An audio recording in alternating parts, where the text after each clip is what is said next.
Good afternoon, Scott here, known as Cantaloupe to some online, and I'm bringing a subject to you that's interesting to me. It might be of interest to you or someone you know. And that is Bertrand's teapot, which maybe you've heard of, maybe not. I hadn't heard of it until about 10 minutes ago. But it's an interesting idea that it's a philosophical conundrum where someone claims there's something unprovable, such as a teapot in orbit about the sun, far away from Earth, enough that it can't be observed by any technical means. It is somewhere between, the Earth's orbit and Mars' orbit. There's allegedly a teapot, so the conundrum goes. And the question is, do you take this on? Do you have to believe it or not? Who is the burden of proof upon? The speaker, the alleger, or the receiver of the information?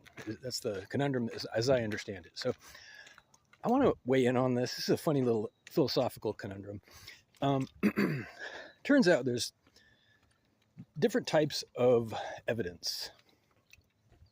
There's evidence that is obvious, measurable. Measurable is the key word, really. Things that you can interact with, reproduce, measure, and detect very easily.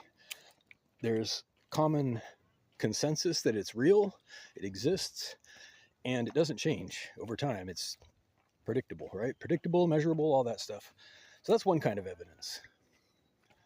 Another kind is the unmeasurable, but it's commonly believed that it is real nonetheless, such as, the mass of the sun.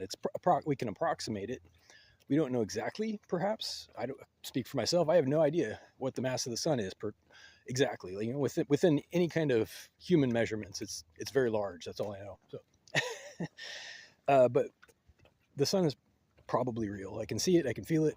We all agree that there is a sun in the sky, and therefore, measurable or not, it's believed to be self-evident. It has a mass, whether we know what it is or not. So there's a third kind of evidence, and that is the realm of extreme possibility. Things that are possible logically, but cannot be seen or measured, and must be taken on faith at best.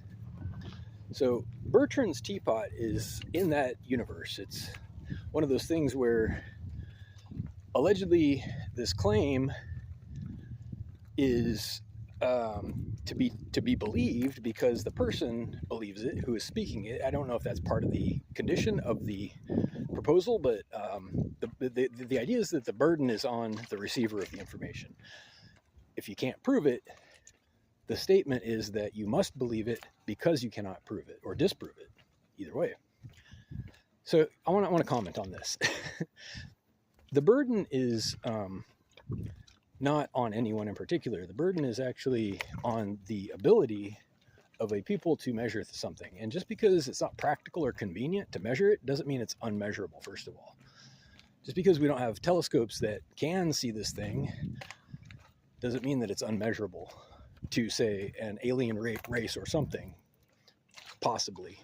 So practicality, there's a practicality aspect to the question.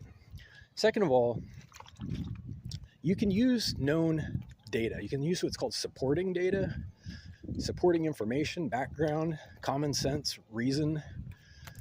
And in this case, the statement itself that there's a teapot in orbit around the sun, it begs clarification. It begs some kind of explanation for how it got there, which is entirely dubious.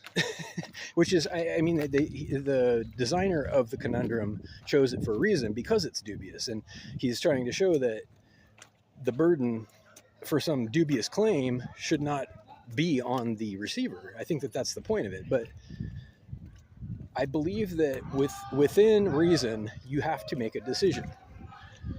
Practicality aside, you have to be able to decide at some point whether you believe something or not. And I'm going to wrap up this video. The final point is, you never really know, do you? Even if you measure something 100 times, you can't say definitively that on the 101st time the measurement is going to change or it's not going to change.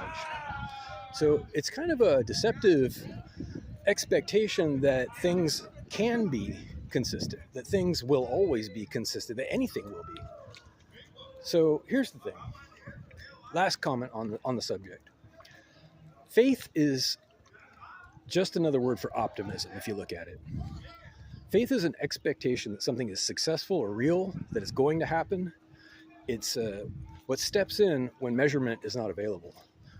When information or some kind of road, some kind of obvious, predictable, measurable road is not there, you have a choice to make, right? You have to choose, perhaps. Sometimes you have to choose whether or not to believe something. And when you believe something based on any kind of information, whether it's supporting data or intuition or whatever, that's called faith. Hi, Rebecca. So, optimism, faith, an expectation of realities, there's, at the end of the day, any kind of measurement is an estimation. In this world, in the real world, it's a best guess at best. So that's the trick of the question. How do you know any teapot exists, right? So if you have any questions or comments, please reach out to whiteheartrobot@gmail.com. Thank you.